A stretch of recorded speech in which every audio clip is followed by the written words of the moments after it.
अस्सलाम वालेकुम my YouTube family, कैसे हैं आप सब लोग। उम्मीद है कि आप खैरियत से होंगे। क्या हाल चाल है आप सबके, क्या चल रहा है आपकी ज़िंदगियों में। और मेरी दुआ है कि अल्लाह ताला आपको सब मुश्किल परेशानियों से बचाए और अपने अपने घरों में खुशबाश रखे। तो यहाँ शुरुआत हो गई थी दिन की। मैं बेटी को किंडरगार्टन छोड़ने जा रही हूँ। तो कभी मौसम यहाँ गर्म हो जाता है, कभी ठंडा। तो ये कुछ दिन पहले का क्लिप है। उस दिन मौसम गर्म था तो अफाफ ने इसलिए शॉर्ट कपड़े पहने हुए हैं, निकर। अब लेकिन यहाँ सर्दी है, सुबह टाइम बहुत सर्दी होती है। आज मैं आपको प्रॉपर रेसिपी नहीं दूंगी, आज मैं आपको फुल डे रूटीन आपको दिखाऊंगी। काफ़ी दिन हो गए थे सिर्फ मैं आपको रेसिपी ही दे रही थी। तो आज आप मेरी फुल डे रूटीन देखेंगे कि मैं सारा दिन क्या करती हूँ।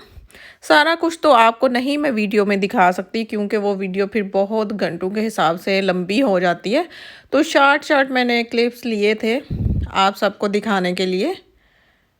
तो ये हम रोड क्रॉस कर रहे हैं यहाँ पे। मैंने सोचा है कि अब एक मंथ में मैं एक दो जो वीडियो हैं वो अपनी डेली रूटीन के बारे में बनाया करूँगी, और बाकी वीडियो जो हैं वो रेसिपीज़ होंगी। तो अगर आपको ये मेरा आइडिया अच्छा लगा हो तो मुझे ज़रूर बताइएगा। अगर ना भी अच्छा लगा तो फिर भी बताइएगा, इसको मैं चेंज करूँगी और चेंज करने की कोशिश करूँगी।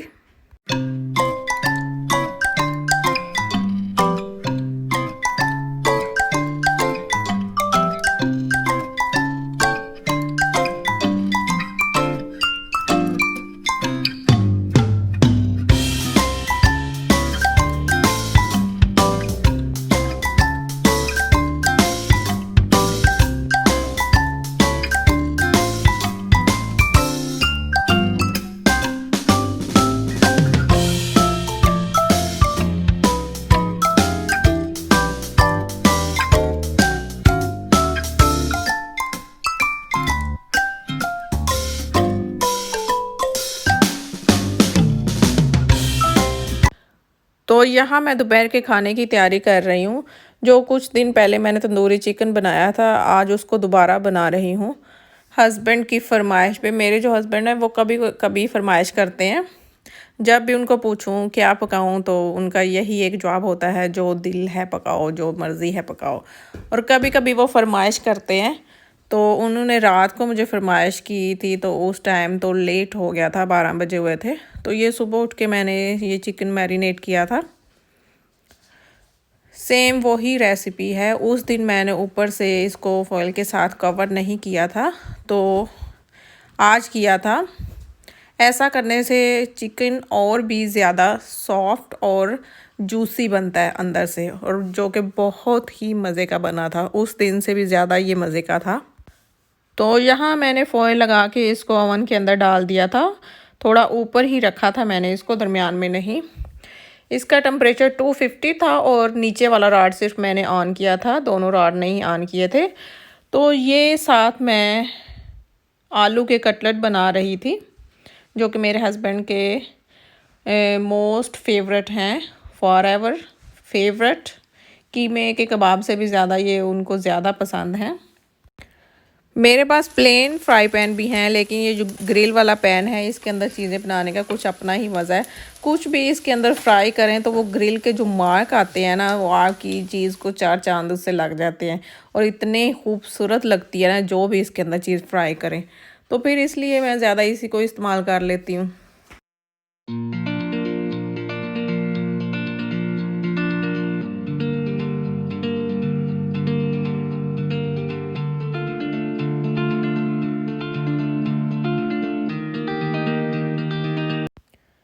तो यहाँ चिकन को मैंने अवन से निकाल लिया था। 45 मिनट के लिए इसको मैंने अवन में रखा था, और अवन बंद करने के बाद इसको 10 मिनट मैंने अंदर ही पड़े रहने दिया था, ताकि ये सॉफ्ट हो जाए। तो जिस फ्राई पैन में मैंने आलू के कतले बनाए थे, उसी फ्राई पैन के अंदर दोबारा ऑयल डाल के थोड़ा सा तो इनको सीजलिंग के लिए डाल दिया था।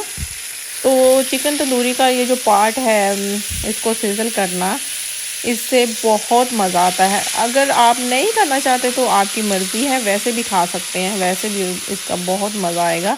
लेकिन मुझे ऐसा लगता है कि सिज़लिंग करने से इसका और भी जो जायका है ना वो बढ़ जाता है।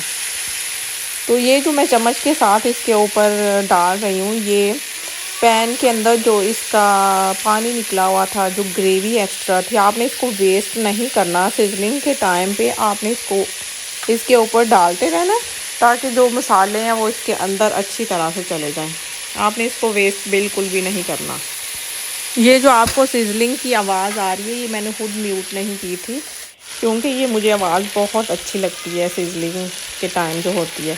तो ये मैंने एक प्याज मीडियम साइज़ का लेके इसको मोटा मोटा काट के तो इसके साथ ही इसको डाल दिया था, क्योंकि जो प्याज का एक अरोमा आता है इसके साथ वो बहुत ही अच्छा लगता है और मज़े का लगता है। तो जब ये गोल्डन हो जाएगा, इसके ऊपर ग्रिल के मार्क आ जाएंगे, तो आपने इसको निकाल लेना है। मुझे ऐसा लगता है कि चिकन तंदूरी की जो खूबसूरती है इसको सिजल करने के बाद जो आती है ना, वो ही इसकी असल खूबसूरती है। इस टाइम पे ये देखिए कितना गोल्डन और रेड लग रहा है, इतना खूबसूरत लगता है इससे। तो ये था मेरे मियाँ का प्लेटर। तो जो मैंने उनको दिया था, उन्होंने चिकन का एक ही पीस लिया था, तो जो उनके फेवरेट कबाब थे कटलेट, वो ही उन्होंने खूब दिल भर के खाए थे मज़े से। तो दोपहर के खाने के बाद मैंने निकाल लिया था वैक्यूम। खाने के फ़ौरन बाद तो नहीं, आधा घंटा मैं बीच में रेस्ट करती हूँ, तो फिर उसके बाद मैं सफाई करती हूँ। तो यहाँ मैं अपने रूम की सफाई कर रही थी। मैं घर की सफाई इस तरीके से करती हूँ कि एक दिन सही कर लेती हूँ, वैक्यूम भी लगाती हूँ और मोबिंग भी करती हूँ, और दूसरे दिन मैं सिर्फ वैक्यूम करती हूँ, मोब नहीं करती, क्योंकि वो ज़रूरत नहीं पड़ती। तो इसलिए फिर मैं एक दिन सिर्फ वैक्यूम से ही काम चला लेती हूँ। साफ़ सुथरा घर होता है तो एक दिन का गैप होता है बीच में मोब का। तो डस्टिंग भी रोज़ाना नहीं करनी पड़ती यहाँ, क्योंकि इतनी डस्ट नहीं होती। गर्मियों में है आपको दूसरे दिन करनी पड़ती है, लेकिन सर्दियों में तो खिड़कियाँ दरवाजे हर चीज़ बंद होती है, तो यहाँ डस्ट आप एक वीक भी डस्टिंग ना करें तो आपका गुजारा हो जाता है। हर दफ़ा सफाई करते हुए मैं आपको अपने पूरे घर की सफाई की तो वीडियो नहीं दिखाती, क्योंकि फिर वो बहुत लंबी वीडियो हो जाती है। कभी किसी रूम की या किचन की या वॉशरूम की सिर्फ दिखा देती हूँ, तो कभी सिर्फ घर की सफाई की ही एक वीडियो बनाऊंगी आप लोगों के लिए, तो आपको दिखाऊंगी कि सफाई पे कितना टाइम लगता है। तकरीबन 1 घंटा लग जाता है और सफाई हो जाती है सारे घर की। वैक्यूम को मैंने अपने रूम में ही रखा होता है, तो वहीं से मैं शुरू करती हूँ, फिर बच्चों के कमरे की, किचन, वॉशरूम, और फिर एंड पे लिविंग रूम की करती हूँ। तो ये लिविंग रूम से ही मैं अब वैक्यूम लगा रही हूँ। तो यहाँ पे मेरी हो गई थी तकरीबन सफाई कंप्लीट। और ये मेरी छोटी बच्ची चुन्नी मुन्नी का वाकर पड़ा हुआ है। वो अभी चलाती तो नहीं है, लेकिन मैं उसको इसके अंदर बैठा देती हूँ, बैठी रहती है बड़े मज़े से।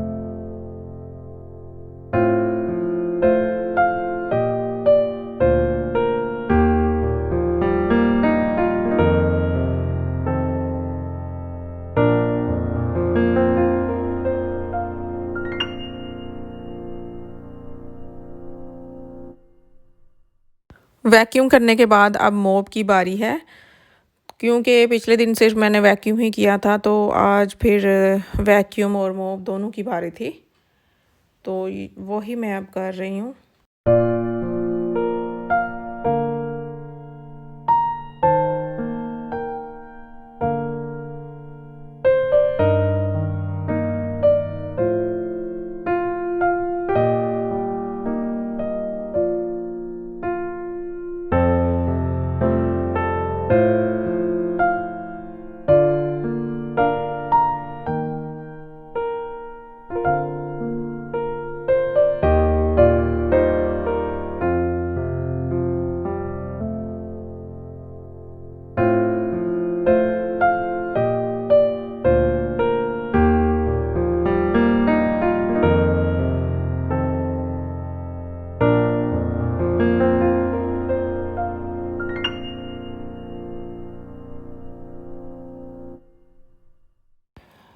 मैं जब भी घर की सफाई करती हूँ तो एंड जो है वो वॉशरूम पे ही आके होता है।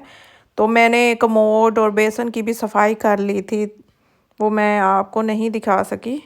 तो यहाँ पे मेरी कंप्लीट हो गई थी सफाई। तो सफाई करने से पहले मैंने मशीन के अंदर कपड़े भी डाल दिए थे धोने के लिए, सफाई होने तक वो भी धुल जाएंगे। तो यहाँ मैं अब इनको स्टैंड पे हैंग कर रही हूँ, क्योंकि आजकल यहाँ सर्दी है तो बालकोनी पे कपड़े अब ड्राई नहीं होते, तो मुझे अंदर ही ये स्टैंड रखना पड़ता है। अभी यहाँ थोड़ी ही सर्दियाँ स्टार्ट हुई हैं, तो कपड़े बाहर बालकोनी पे रखे हों तो वो ड्राई हो भी जाएं तो वो ऐसे ठंडे ठंडे ही रहते हैं। तो ये मैंने बच्चों के कमरे में ही स्टैंड रखा होता है सर्दियों में, दूसरे कमरों में तो इतनी गुंजाइश ही नहीं कि मैं वहाँ रख सकूँ। तो यहाँ थोड़ी सी जगह होती है, इतनी नहीं है लेकिन थोड़ी सी है कि मैं रख लेती हूँ इसको। तो यहाँ मैंने जितने भी लाइट कलर के कपड़े थे उनकी वॉशिंग की थी। एक दिन मैं वाइट कपड़ों की करती हूँ तो फिर दूसरे दिन कलर कपड़ों की, इसी हिसाब से मैंने रूटीन रखी हुई है।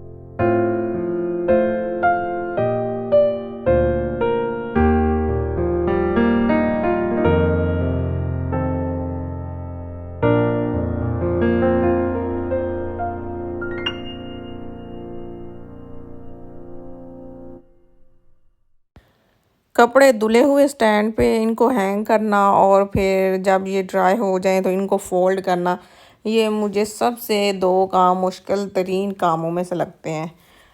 तो यहाँ इनको मैंने डाल दिया था, खुले खुले ही करके डालती हूँ ताकि ये जल्दी ड्राई हो जाए। तो अब था शॉपिंग का टाइम, घर के काम वाम सब ख़त्म करके मैं शॉपिंग के लिए आ गई थी।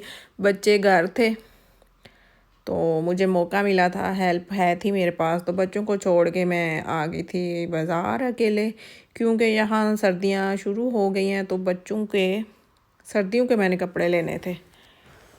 तो पहले नीचे लेडीज़ पोर्शन है, फिर जेंट्स है और फिर ऊपर इन्होंने बच्चों का रखा हुआ है तीसरे नंबर पे। इतनी मेहनत करके ऊपर जाना पड़ता है। तो ये था बच्चों का पोर्शन। इतने खूबसूरत जैकेट और कोट बच्चों के आए हुए थे। ये देखिए गर्ल्स के, जो छोटी गर्ल्स होते हैं उनके बहुत खूबसूरत थे जैकेटें भी और कोट भी, कलर भी बहुत फ्रेश थे और वैसे भी बहुत प्यारी थी।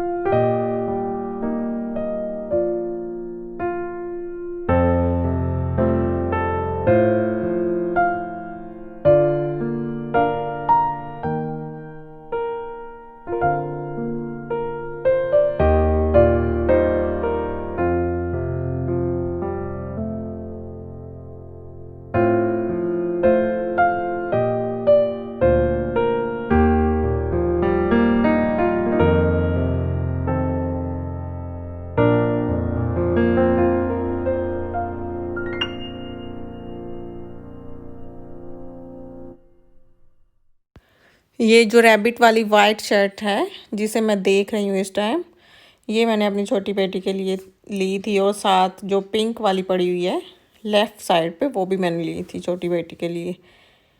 तो मैंने घर आके देखा इन दोनों पे ही रैबिट बने हुए थे, वहाँ मैंने देखा ही नहीं।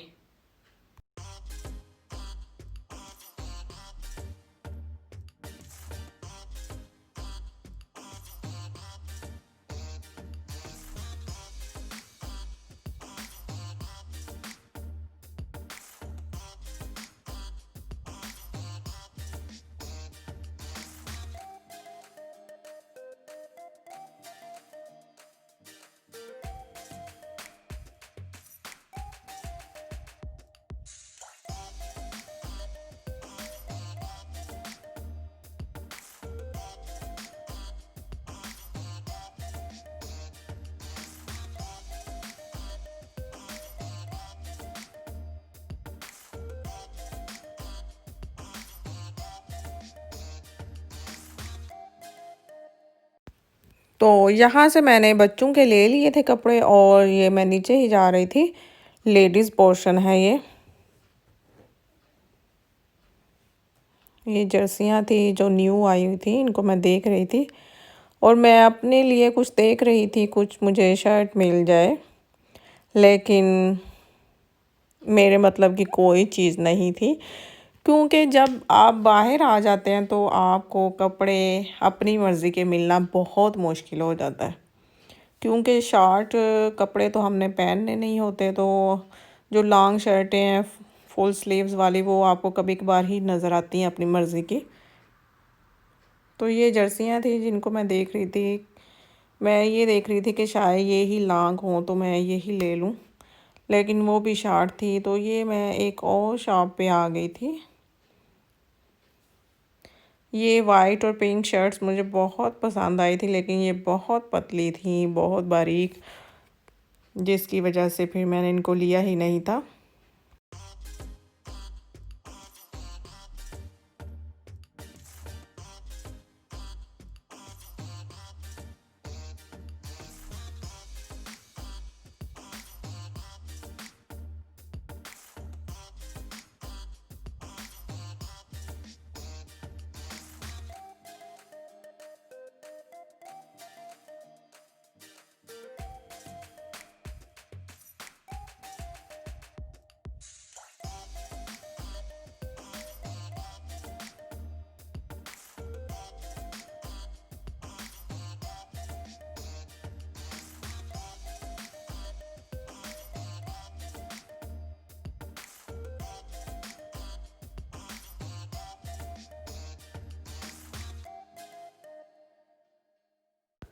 तो वहाँ दूसरी शॉप से भी मुझे मेरी मतलब का कुछ मिला तो नहीं, तो फिर मैं दूसरे शॉपिंग मॉल में आ गई हूँ।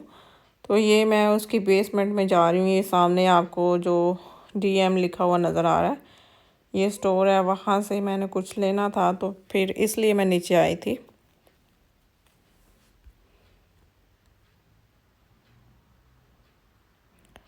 यहाँ से मैं लेती हूँ स्क्रब, जो कि बहुत ही अच्छा होता है। अभी मैं आपको दिखाती हूँ। ये ग्रीन वाला, येलो पैरट, ये पिंक वाला नहीं, ये जो पैरट वाला है, बेला का, बेला या बीला जो भी है, जर्मन में से मुझे नहीं पता कैसे प्रोनाउंस करते हैं। तो यही मैं इसको यूज़ करती हूँ। वीक में एक दफ़ा या 2 दफ़ा जब मुझे टाइम मिले मैं कर लेती हूँ। इस स्टोर से सिर्फ ये मैंने स्क्रब ही लेना था, तो मुझे काफ़ी देर हो गई थी, तो मुझे घर पीछे भागने की पड़ी हुई थी। तो बाकी बाकी मैं चेकआउट की तरफ जा रही थी। तो ये यहाँ की देख लें आप, ट्रेन, इसको यहाँ स्ट्रासेबान कहते हैं। लोकल जो होती है, इसी पे लोग आते जाते हैं। ये ट्रेन का स्टॉप है, वो आपको बोर्ड भी लगा हुआ नज़र आ रहा है। जैसे बस स्टॉप होता है तो ये ट्रेन स्टॉप है। ये सामने ऊपर बोनुंग्स हैं, यहाँ लोग रहते हैं, रिहाइशें हैं लोगों की। नीचे मैकडोनल्ड था, तो उसका व्यू बहुत प्यारा लग रहा था उस टाइम। सूरज ऊपर, हाफ बिल्डिंग पे सूरज था, क्योंकि वो ग्रुप हो रहा था, तो बहुत प्यारा लग रहा था। तो ये मैं आ गई थी घर। अब आपको दिखाती हूँ शॉपिंग जो मैं करके लाई थी, वो आपको सारी चीज़ें मैं यहाँ दिखाती हूँ। तो ये मैंने पजामे लिए थे बड़ी बेटी के लिए, 3 का सेट बना हुआ था, सर्दियों वाले ये पजामे हैं। अंदर से ये जिस तरह फ्लीस नहीं होती वैसा ही कपड़ा है सेम, और मोटे हैं सर्दियों वाले। एक ग्रीन था और एक प्रिंटेड था और एक बिल्कुल प्लेन था। आप इसके साथ 3 शर्ट्स लेके इनको यूज़ कर सकते हैं। ये मैंने अपने लिए स्कार्फ लिए थे स्टोल। यहाँ से मैं लेती तो नहीं, लेकिन मुझे ज़रूरत थी, पहले वाले मेरे काफ़ी पुराने हो गए थे। तो सर्दियों में जब कोट पहने जाएं तो उनके साथ स्टोल ही लेने पड़ते हैं। बड़ी चादरें वो नहीं ली जाती, और ना ही वो अच्छी लगती हैं कोट के साथ। तो ये छोटे बेटे का अपर था। ये बड़ी बेटी के लिए मैंने शर्ट ली थी, कमीज़ की तरह सेम ये बनी हुई थी। इसके चाक नहीं थे, वो बंद थी साइडों से, लेकिन ये उसका एक बड़ा साइज़ मैं ले आई थी, उसको बड़ी थी। तो मैंने सोचा कोई नहीं, नेक्स्ट टाइम ये पहन लेगी, नेक्स्ट सर्दियों में या गर्मियों में। तो ये जर्सियाँ थी बड़े बेटे की, बड़े और छोटे बेटे दोनों की मैंने सेम सेम ली थी इस तरह की। उनके मुझे सेम सेम मिल जाएं तो मैं ले लेती हूँ। ये देखें दोनों एक जैसी हैं, लेकिन जो दोनों बेटियां उनमें काफ़ी एज का डिफरेंस है, तो उनकी मुझे सेम सेम कपड़े नहीं मिलते। मेरा काफ़ी दिल होता है दोनों बेटियों के और बेटियों के सेम सेम कपड़े हों, लेकिन मिलते नहीं। ये बड़े बेटे के ट्राउज़र थे सर्दियों वाले गर्म, पैंटों की निस्बत ये जो पजामे कह लें, इनको ट्राउज़र कह लें, ये बहुत कंफर्टेबल होते हैं। छोटे बेटे के भी मैं लेके आई थी इस तरह के, और इसके भी ले आई हूँ। ये नीचे वाली येलो जर्सी अफाफ की थी, ये ऊपर वाली छोटी शर्टें छोटी बेटी की थी, और ये एक जीन्स की पैंट भी थी। ये छोटी बेटी की शर्ट है येलो, और ये जीन्स की पैंट है तलहा की, छोटे वाले बेटे की। तो यही थी मेरी आज की शॉपिंग, और भी कुछ चीज़ें थी थोड़ी सी। ये जो मैं स्क्रब लेके आई थी, ये मैं वो दिखा रही हूँ। तो यही था आज का व्लॉग। अगर आपको अच्छा लगे तो इसको लाइक और कमेंट ज़रूर कीजिएगा, और अपना और अपनों का ख्याल रखिएगा। मुझे दीजिए इजाज़त। अल्लाह हाफिज़।